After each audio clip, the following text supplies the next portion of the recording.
Hey, this is Sharon Horne-Ellstrom, otherwise known as Pajama Gramma, and I have the amazing Marisa Cali with me, the CEO of Hashtags, and she is going to tell us a little bit about the magic she does for businesses and see if we can't take advantage of some of her knowledge and services.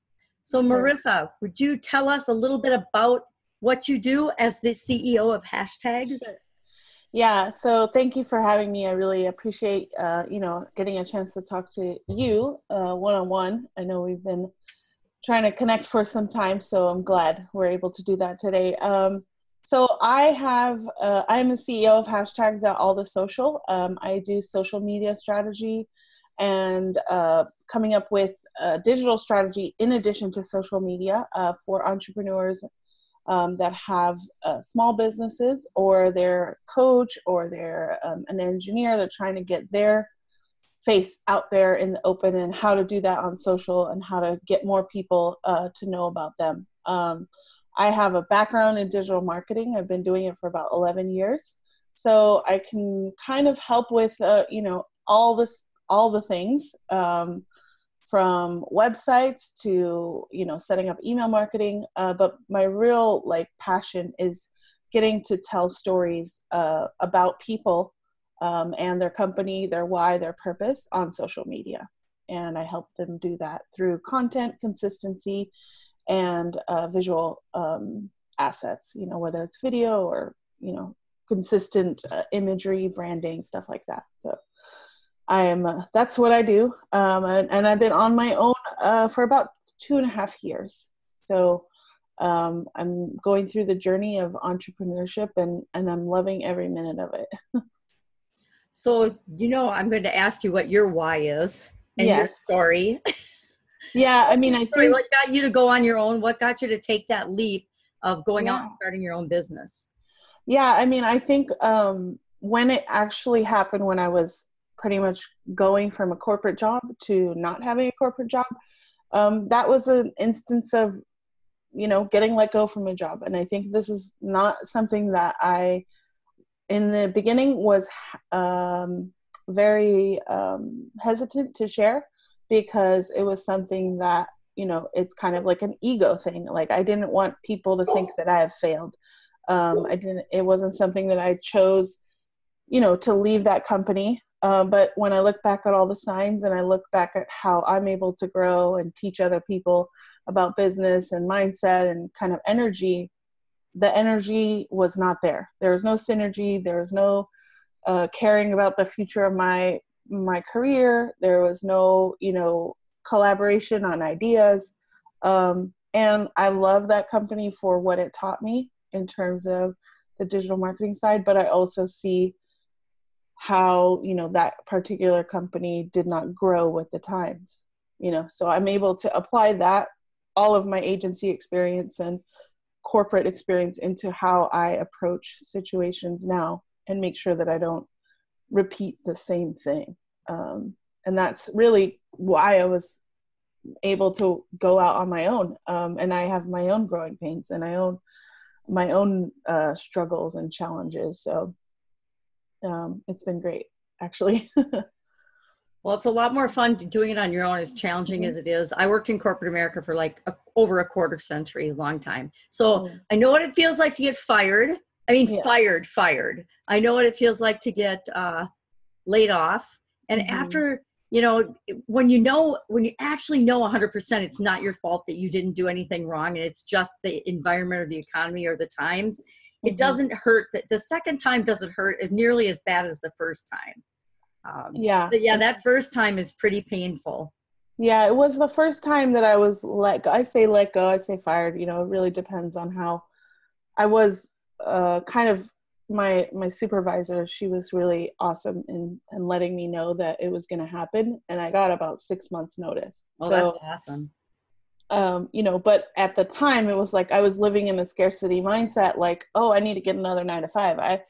I was not yet at that confidence level of being able to provide a service for people, because I had worked in the corporate world 9 to 5 for so long that that's what I thought my next chapter was supposed to be. And now when I hear people, oh, I got let go from my job, I'm like, congratulations. this is the start of your next chapter, and like you get to choose what you want to do. And I've learned that over the last, it'll be coming on in February, it'll be 4 years since I got let go from that job. So Nice. I've been through ups and downs and twirl arounds, squirrel syndrome, all of that, So. It's definitely, but you know what? Corporate life was like that too, though. If we think about it, I mean, if I think back to my corporate career, the same thing is true in my businesses, but it wasn't a straight ascent. It was like up and down and up and down and up and down, just like running your own business. It's just that you're in control and you're 100% responsible for it. And that's the hard part, is knowing that everything is your responsibility. I think that's the toughest part. Yeah. I definitely. What ever happened to me was I got let go from my last job because we were bought by a bigger company. And at that point, it didn't even faze me because it had happened so many times before in my career. It's just like, all right, well, do I want to go to corporate America, or am I going to finally just do something on my own? And I knew it was time to just say, yeah, I'm not going back to the job hunting rat race anymore. Yeah. And that's a job in itself. It's a job title for so long my job title was job hunter, like look for a job. It takes all day sometimes, I mean, it's not just click and send out your resume. It's cater your cover letter to the company, do research on the company, and it's. Don't you think it's hard and terrible though? I think it's kind of like dating, and I'm like, yeah, just not interested.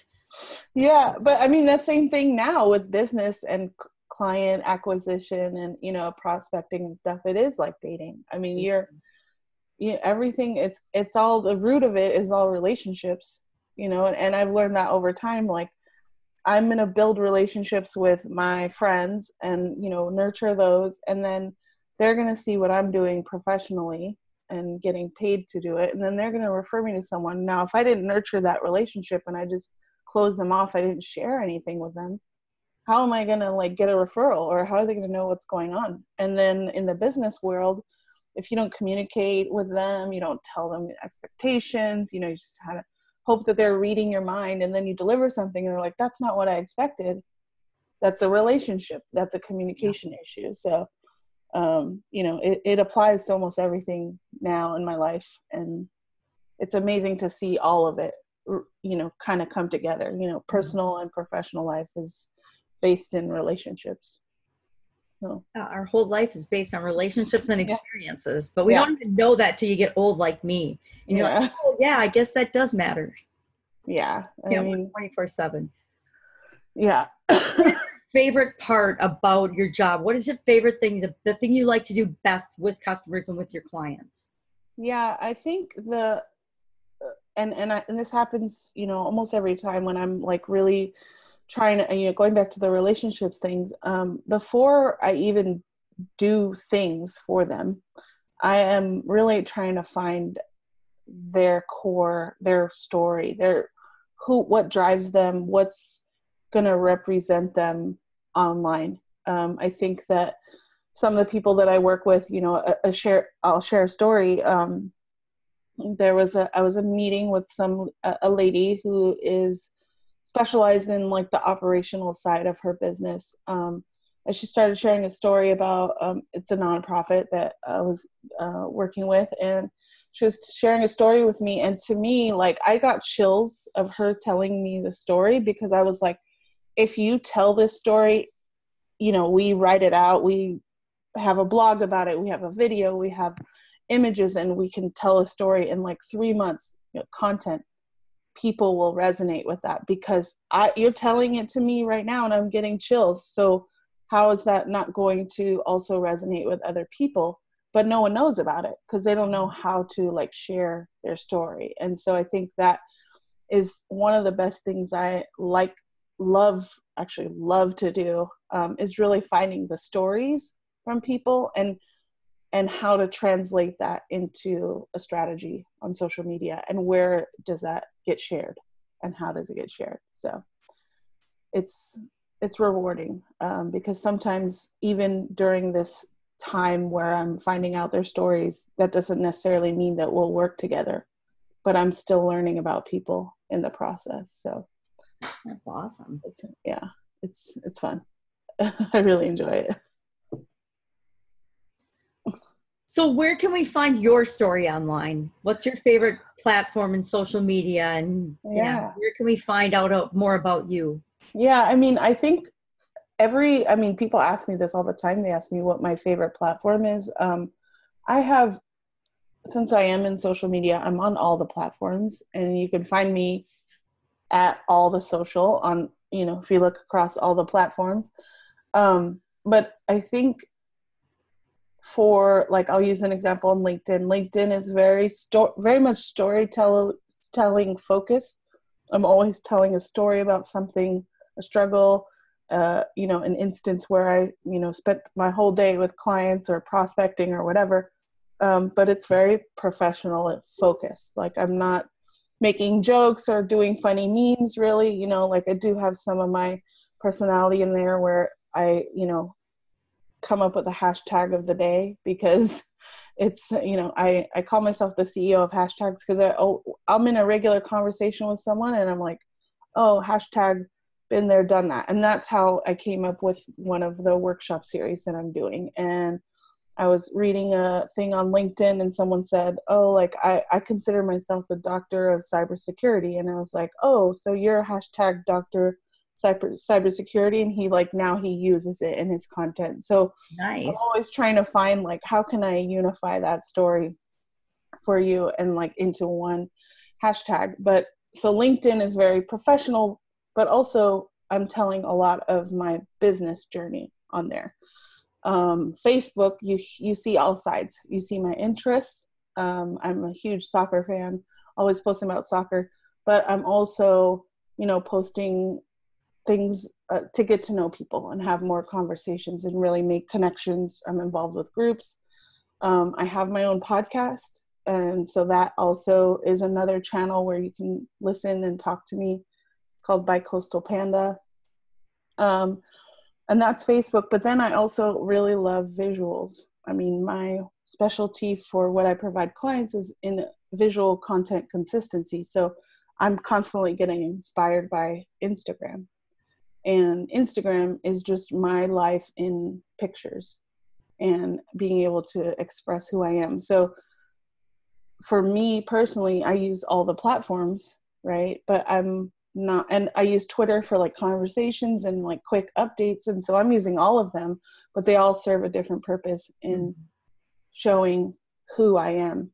And I try to implement that with my clients as well. Like, you can't just press a button and post to 5 different platforms, because that's not going to serve the purpose of telling your story. They need to be told differently on different platforms, in my opinion. So. Well, you're the expert, so I think we'll go with your opinion. Yeah, I mean, it works. I mean, it's worked for clients, and it's funny because, I've been in marketing and digital marketing, and I relied so much on my resume for so long. I didn't know how to get out there and talk to people. And once I did that, my challenge was getting over that and, like, actually going live and meeting people in person, telling them what I do. And that's when my business started to thrive. And it's funny because I'm like, I'm in marketing, I'm in social media, like, but I didn't do it for myself until, like, last year. And that's when everything changed. So using my own personal experience and expertise, then I try to share that with other people now. That's fantastic, because some of us grew up in weird, funky social media over, like, at the last decade as the internet was expanding. And so we've got, like, I've got a hodgepodge, chaotic, inconsistent mess in social media. So, I'm trying to clean it up a little bit, but it's pretty much like there was an explosion and little bits of me are all on different pieces of social media.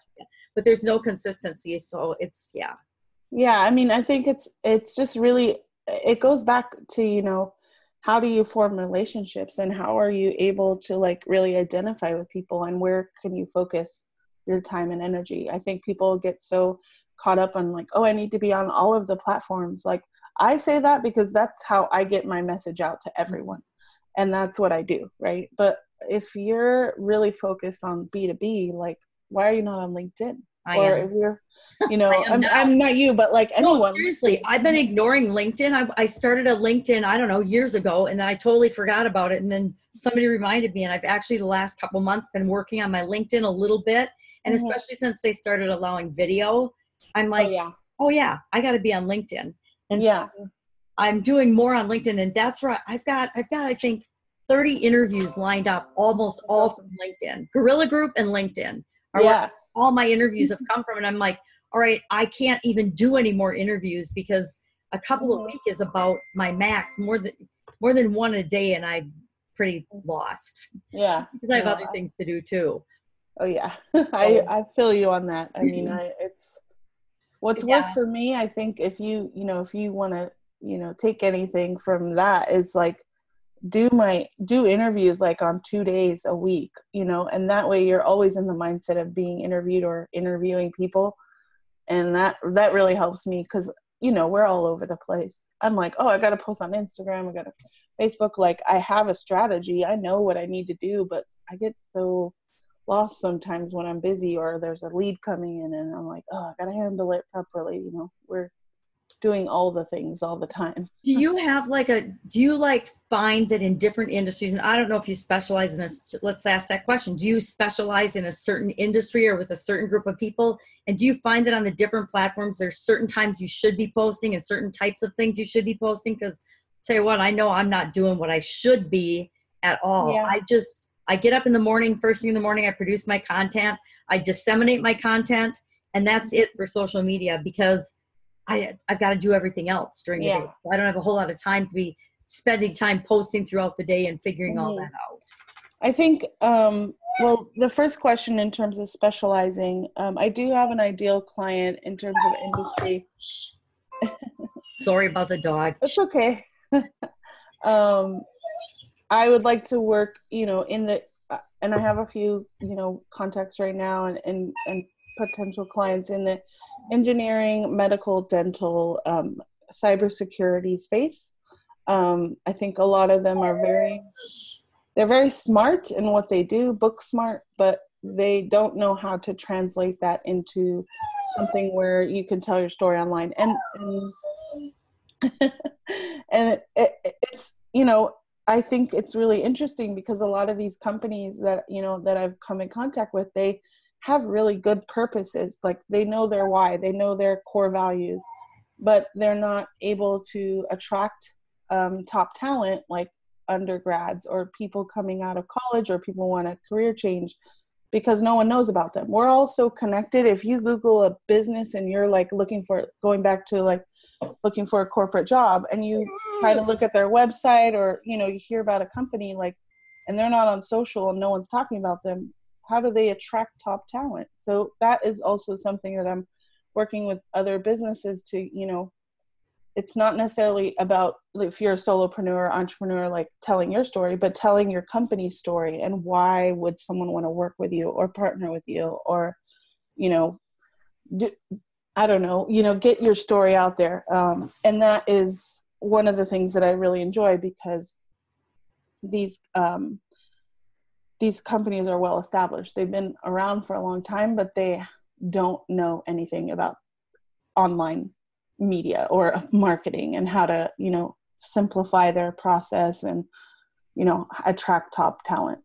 The people that are connected right now, like if you're 21, 22, where are you looking for a job? You're not walking around on the street looking for a job like we did way back when, you're looking online. You're not looking in the newspaper. I found lots of my jobs in the newspaper. It's weird to say that, but I actually did.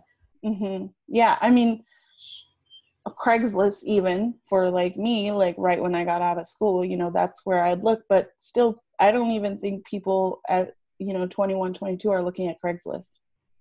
They're like hearing about a good company through the news or because they saw an ad on their Facebook feed or, someone's connecting with them, everyone wants to be an influencer now, right? And why? Because they're all over their Facebook feed or their Instagram, everyone, oh, I want to be a YouTube creator. And I'm like, okay, really? Do you want to be, or do you like, what's your why? Like, why do you want to create content for YouTube? So That's another discussion. So that's one. And then ideal time, yes and no. I mean, I think that you really have to know where your audience is and when they're engaged. There are ideal times based on industry standards, but that changes so fast that, and then like the platform changes, there's a new feature, Facebook groups, ads units, there's Facebook ads even change, like people, you know, Facebook really kind of like puts a lot of money into telling businesses, you can just create an ad, it's easy. But the people forget that the content is really what's going to help, you know, their business. And so I try to scale them back a little bit. Like, don't just boost your posts. Like, are you telling the right story? And if you're on Facebook, if you're a B2B company, I mean, why are you paying for ads? Like, your clients are on LinkedIn or your partnerships are on LinkedIn. So I think it, you know, it's a much more complex answer for ideal time. Mm-hmm. But I like to put like a schedule together in terms of ideal time. But I also, you know, we use tools and stuff for scheduling and making sure that you're on task. But I also devote time in the day to engage with people. Because if I didn't do that, how am I going to get out there? I mean, that's me personally. Right. It could be for you to, you know, you have to time block and say, okay, I'm going to go and work, you know, go online and check all my group notifications. Or if you feel overwhelmed and you feel like you're not going to be able to give your full self, then step back a little bit and, you know, schedule that hour into like going on Facebook groups and commenting, or, you know, whatever your strategy is. But I think it's hard to answer like, okay, this is the ideal time and this is the ideal thing you need to post. It's a constant moving thing. And so I help people with that. That was going to be my next question. So do you help people plan their strategy so they know exactly what they need to do for their unique situation, knowing that it's going to always change? Because everything's always going to change, especially things out of control. Mm-hmm. I think that, you know, social media, you know, everyone thinks, okay, well, I could just open up my app and just post. And that's, you know, that's all I'm going to do. I think that's one thing you can do, but it's also then analyzing it after you've done it consistently for 3 months and what's working. Like, I knew for a long time that I was posting to Facebook regularly 3-4 times a week, but I'm not getting as much engagement. Facebook changed their algorithm, like all of this. And if you're not looking at that after a month, after 2 months, after 3 months, then I continually probably still would be posting all day long on Facebook, hoping to get those likes. And but I don't really think about likes in the sense of, I mean, everyone wants to think, oh, I got a bunch of likes, like, great. But what does that mean for your business? Like, what's the value of a like? To me, it's like, is my calendar full with prospects? Yeah. Or am I busy making the right connections to then help me grow mentally, personally, mindset, all of that, you know, I'm talking about myself, but I think it applies when I'm talking to prospective clients. You know, what are you really looking for? Are you looking to grow your team and scale, or are you looking to book speaking engagements? Like, those are two separate things. Or sales. I mean, I don't do a lot of B2C. And I think there's really some great experts that I work with, you know, that do direct response marketing, that do landing pages, they do Facebook ads, all of that. That's not me. I'm here to like help you tell your story. And how does it look online? Is it consistent? And that's what I do. I love that, because I think that that's the whole direction that everything's going, because that's what makes each of us different and unique and special. And if you find a way to communicate that and get that out to the world, that's what's going to attract the right people to you. I personally love that you work with engineers, because I am an engineer, and I'm like thinking, I wonder how my life would be differently if I would have had somebody help me with my career back in the day. Yeah. I mean, and these are people like, engineers get asked to speak at engineering conferences. Yes, they do. So why would they not want to be the top engineer on LinkedIn, sharing their business knowledge or their expertise and feedback on a specific project? Like, that is fascinating to me, you know, and it's like, I don't see why, you know, we can't do that for everyone, no matter what field they're in. totally can. That's super exciting. Yeah. I think that's really, it's a fun way of approaching it too, and a different way of approaching helping people. But I do think that everybody has to get their story out there, but they don't really know what part of their story to tell. Yeah. You know, the older we get, the more stories we've accumulated. And some of them should be told, but some of them just shouldn't. Yeah. Oh, yes. There's definitely a lot of cringe-worthy moments. But sometimes it's the stories that we don't want to tell the most that are actually the ones that are the ones we need to tell. So. Right. I definitely agree. I mean, I work also, you know, within the startup entrepreneur community here locally. So there's a huge military population here, and there's a lot of vets that are looking to get into business or doing startups. And, you know, the military community as a whole deal a lot with like PTSD and, you know, really trying to transition from a military to civilian life. And they're so used to structure. So like they just need like 5 steps to like tell me what to do on social media. And I'm trying to help change that mentality, because their reason for joining the military or their stories that they learned, you know, as painful as they may be, will help someone then care about their cause. Or why, you know, a gentleman that I know, he, you know, is starting a company that's based around family care, and making sure that when, you know, your relatives are older, that they know which type of service to go to. It's almost like Angie's List, but like in a very like more caring way. And he cares about that. That's his why. But he doesn't know how to express that, you know, out in the open and talk about it, because you can't just rely on like your superiors saying, okay, here's, you know, go ahead, you know, you can work. But he's got to get out there. He's got to go out, do lives. He's got to consistently talk about what his purpose is, and that's how his business will flourish. So, I mean, there's a lot of people I meet like that. You know, they all have so much passion, you know, nonprofits and homeless veteran causes, all of that. And it's amazing to see that these people want to give back. And that's their why. And I'm trying to help them do it. That's awesome. Yeah. It's really rewarding, meeting a lot of great people. And that's because I've gotten out and talked to people. You know, I was hiding so much behind my computer for so long, not realizing it. You know, I was just like, I should get clients come to me, right? Like, why not? I have a resume, you know, a great resume, but no one knew, you know, so. That's fascinating. So, do you have any last final tip for us that we should do, or what should we do besides get in touch with you to help us with our social? Yeah. I'm going to admit, I was going through your like intake form. Yeah. Before we got on the call, because my calendar reminded me to fill that out.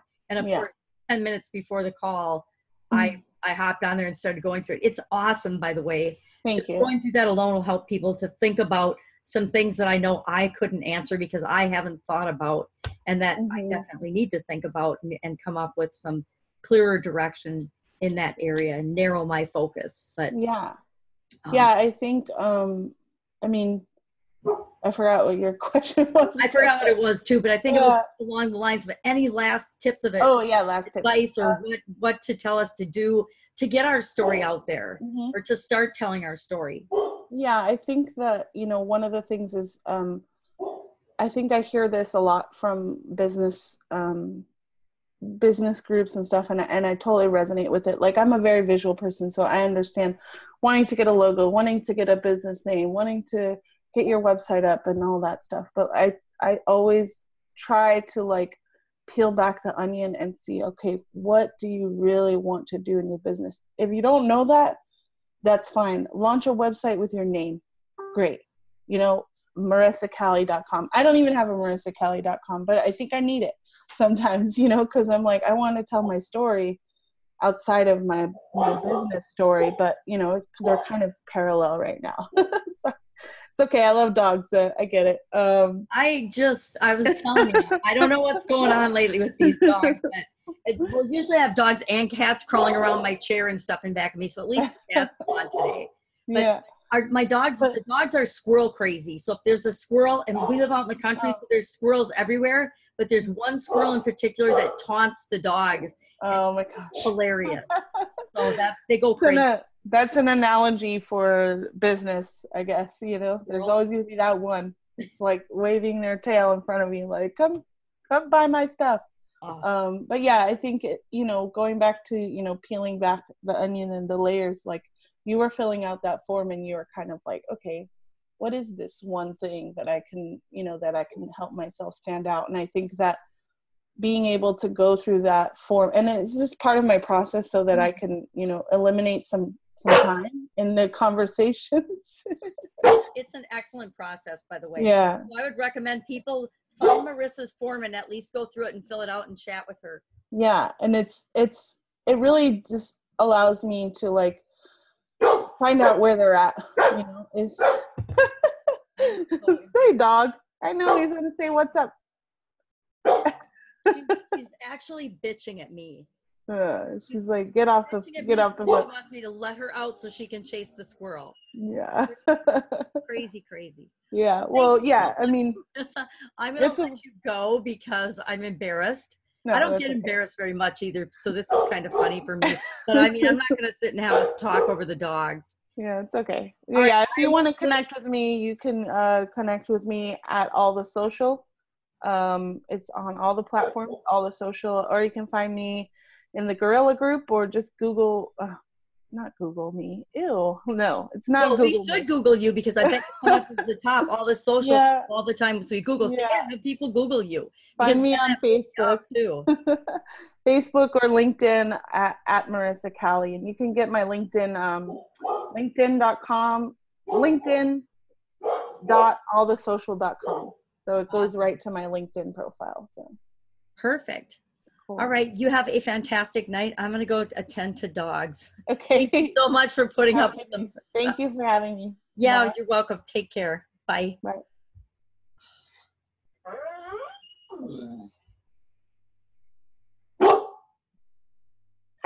Okay. Yes, I've got to end my recording. Stop.